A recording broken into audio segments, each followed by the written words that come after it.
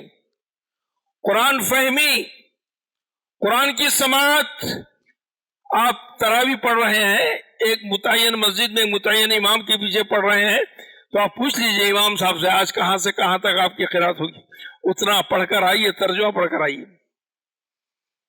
جب امام صاحب پڑھیں گے تو آپ کا ترجمہ ذہن میں ہوگا. توجہ نماز کی طرف ہوگی، توجہ تراویح کی طرف ہوگی. ارادہ کیجئے کہ وہ تراویح کے اندر ایک پارہ آدھا پارہ جو بھی پڑھے آپ اس کا ترجمہ پڑھ کر آئیں گے تاکہ آپ کو تراویح کی لذت محسوس ہو. ان کے اس خاص قرات کے انداز میں پھر آپ اپنے دل و دماغ پر اس کے ترجمے کو ثبت کریں گے تو اس کی لذت الگ ہوگی. یہ مہینہ ذکر و اذکار کا ہے. صبح و شام کے اذکار تو سال بھر کے لیے ہے. اس مہینے میں اس کے ساتھ کثرت سے ذکر کرنا چاہیے. لا حول ولا قوت الا باللہ، سبحان اللہ، الحمدللہ، لا الہ الا اللہ، اللہ اکبر، لا الہ الا اللہ. یہ سارے ذکر کے کلمات ہیں. بات تو کرتا ہی ہے انسان، تو بات تو کرتا ہی رہتا ہے. ذرا کنٹرول کیجئے، اپنی زبان کو ذکر الہی میں مشغول کیجئے. ذکر الہی میں مشغول کرنا اس رمضان کے مہینے میں اس کی سعادتیں بڑی ہیں، عظیم ہیں. پھر اس کے ساتھ یہ مہینہ دعاؤں کا مہینہ ہے. کثرت سے دعائیں کریں. دعائیں آپ سوچیں اللہ سے مجھے کیا مانگنا ہے.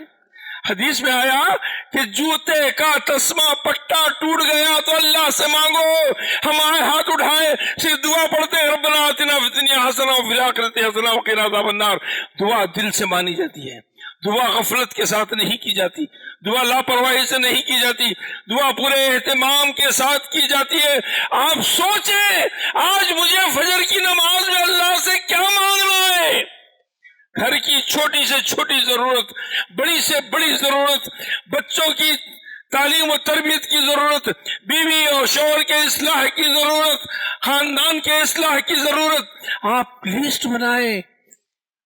5 نمازیں 150، 30 دن کی نمازیں 150 نمازوں کا موقع مل رہا ہے. فرض کے بعد کی نماز اللہ تبارک تعالیٰ کو محبوب ہے.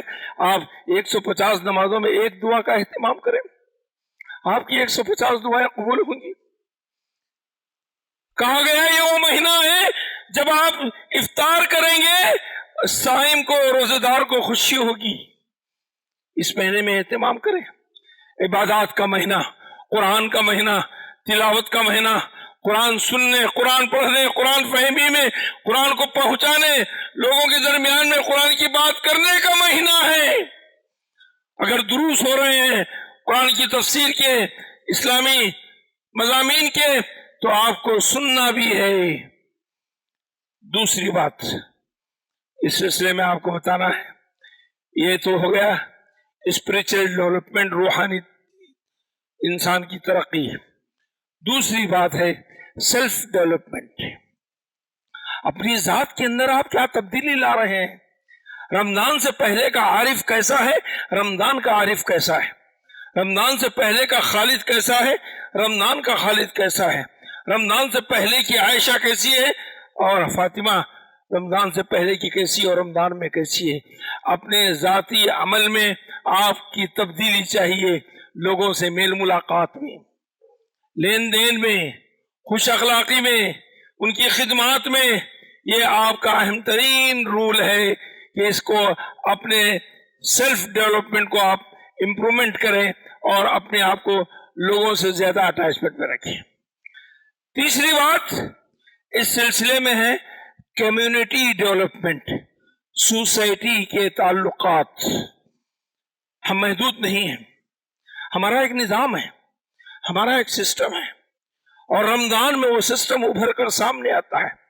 کمیونٹی میں آپ دیکھ رہے ہیں کہ جو برکتیں رمضان میں اجتماعیت میں افطار کی وجہ سے ہوتی ہیں، سحری میں اجتماعیت میں افطار کی وجہ سے ہوتی ہے، عام دنوں میں دیکھا نہیں جاتا. عام دنوں میں نہ گھروں میں وہ برکت ہوتی ہے، نہ کھانوں میں، ہماری دعوتوں میں وہ برکت ہوتی ہے.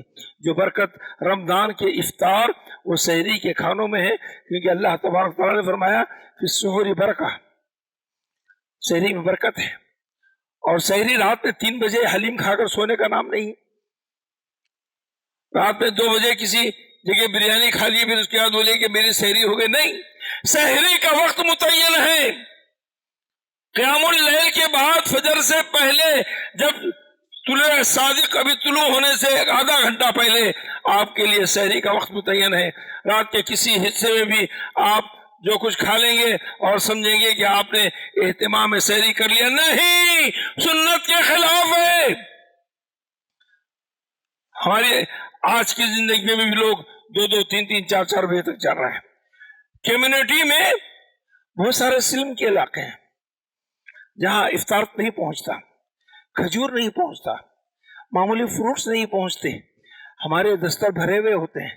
ہم نے رمضان کی تیاری کا مطلب یہ سمجھ لیا کہ کچن بھرا ہوا ہو، 4 تیل کے ڈبے آ جائیں، سارے چنے اور بیسن کا آٹا آ جائے، سارے مغزیات آ جائیں، گوشت کی بھرمار لگ جائے.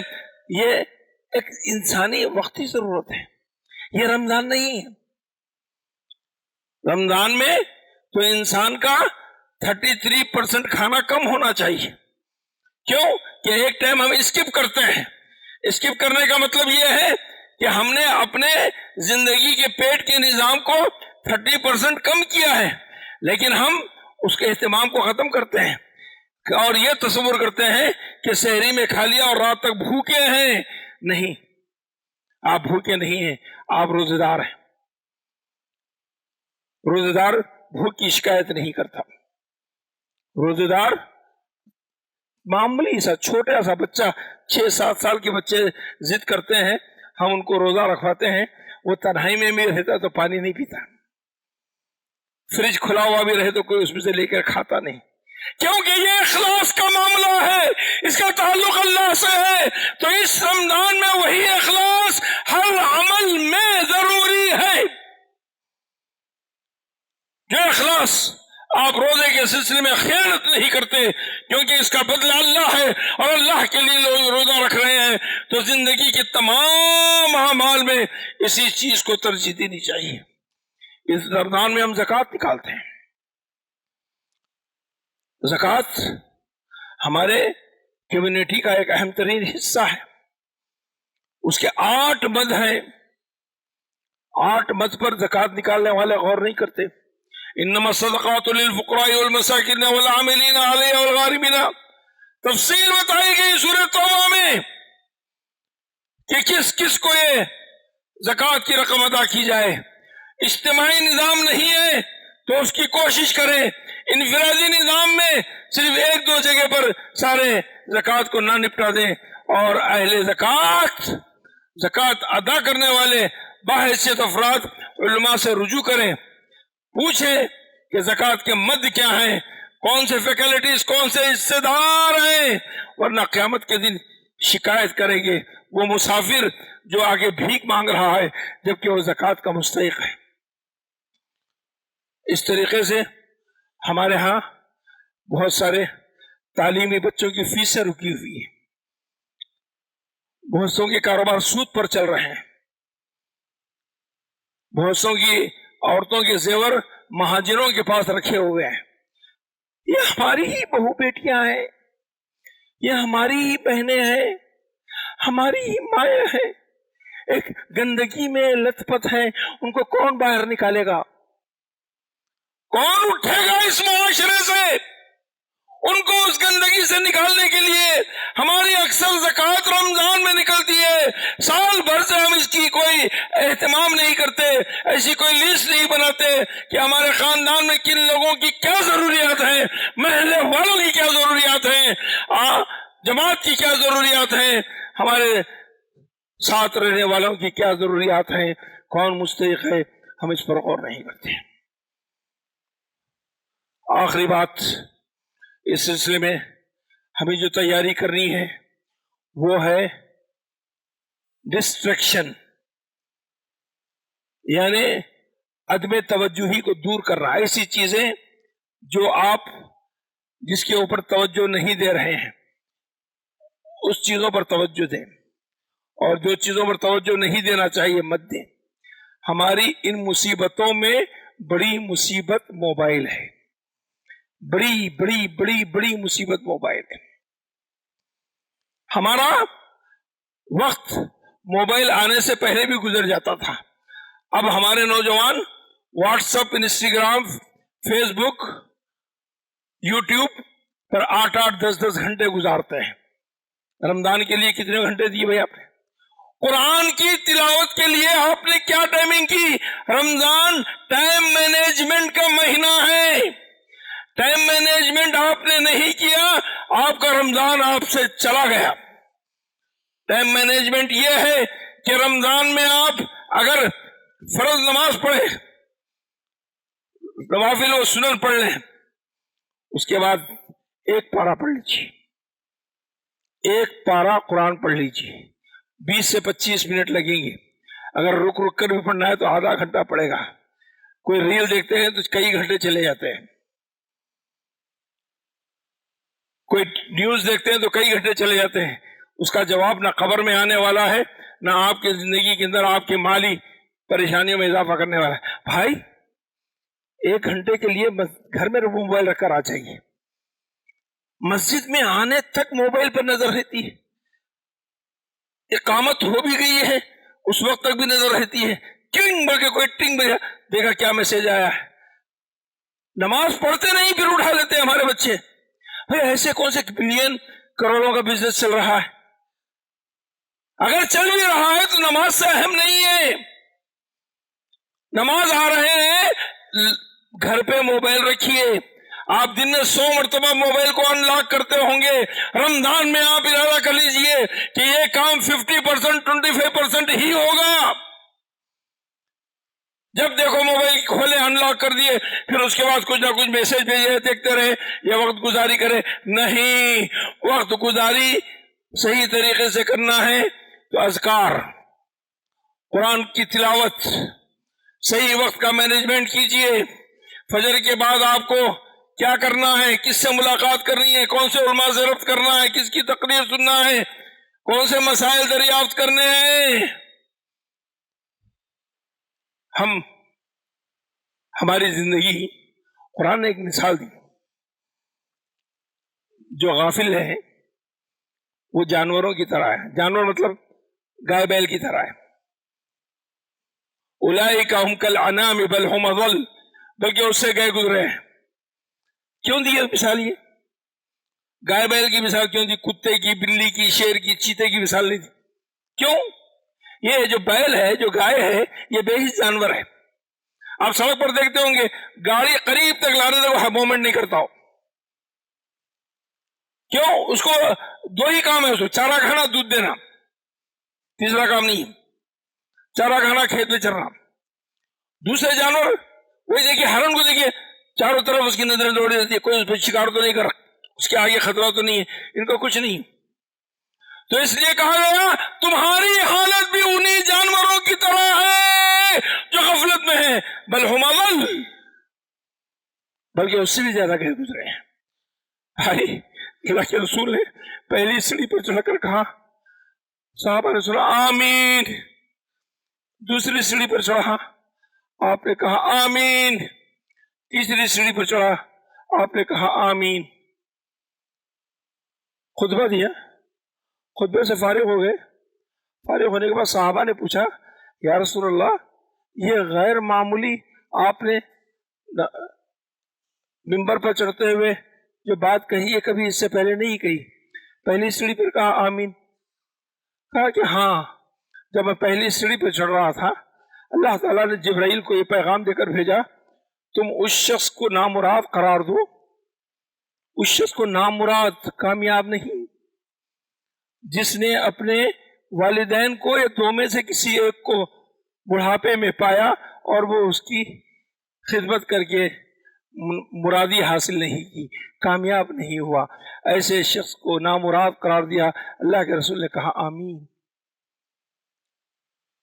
والدین کی خدمت، اس پر خطبہ ہو چکا ہے، اور بھی بات بہت ساری باقی ہے۔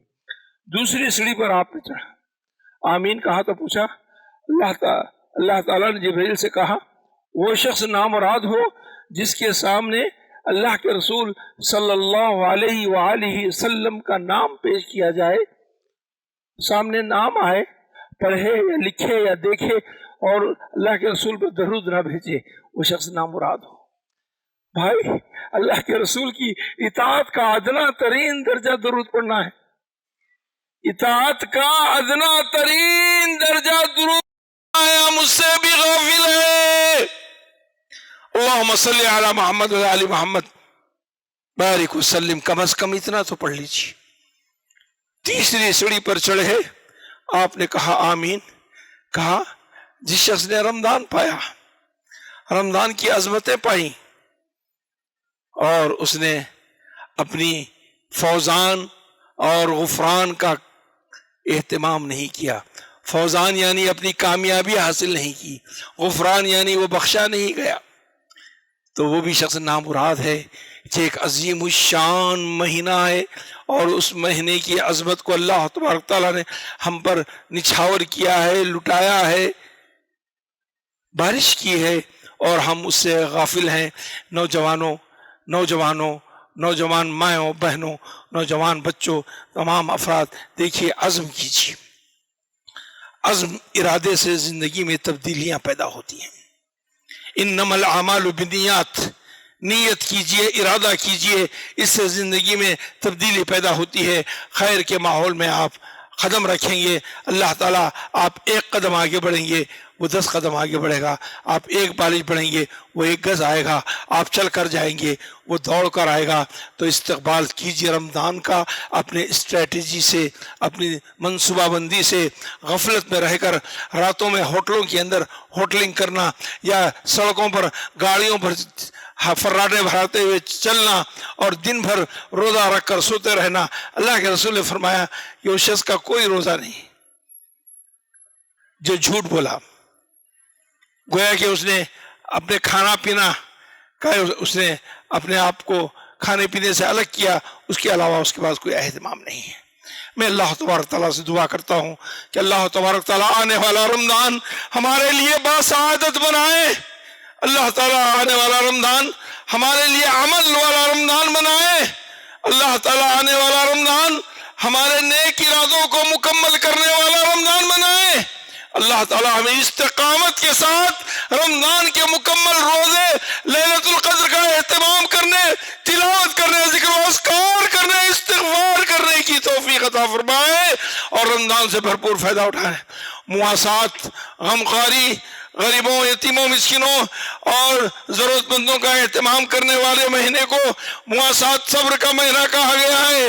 اس کا اللہ تعالیٰ ہمارے دلوں میں محبت ڈالے، غریبوں کا ہم تعاون کریں، آپس میں ایک دوسرے سے محبت سے پیش آئیں، اسراف سے بچیں، اسراف، فضول خرچی، افطار کے اندر پکا کر سڑانے پھینکنے سے بچیں، اور بیکار ایسے دعوتیں جس سے لوگوں کو سڑکوں پر کھڑا کر کے تکلیفیں دے رہے ہیں، راستے بند کر رہے ہیں، اس سے بہتر وہ پیسہ ضرورت مندوں میں تقسیم کریں، ضرورت مندوں کے گھروں تک پہنچائے۔ سڑکوں کی پارٹیاں صرف وہ پارٹیوں کے لحاظ سے نام تو ہوگا، لیکن اس سے زیادہ ضرورت مند جہاں پر ہیں ان تک اپنا پیغام پہنچائے۔ اللہ تبارک تعالیٰ ہمارے تمام باتوں کو قبول فرمائے، کہنے اور سننے والوں کو اس پر عمل کی توفیق عطا فرمائے۔ اللہ تبارک تعالیٰ ہمارا خاتمہ بالخیر فرمائے، ہمیں رمضان تک پہنچائے اور رمضان کی سعادتوں سے نصیب سے ہمیں حاصل کرنے کی توفیق عطا فرمائے۔ بارک اللہ لنا ولکم بالقرآن العظیم ونفعنا بآیات اللہ وذکر الحکیم، وآخر دعوانا ان الحمد للہ رب العالمین۔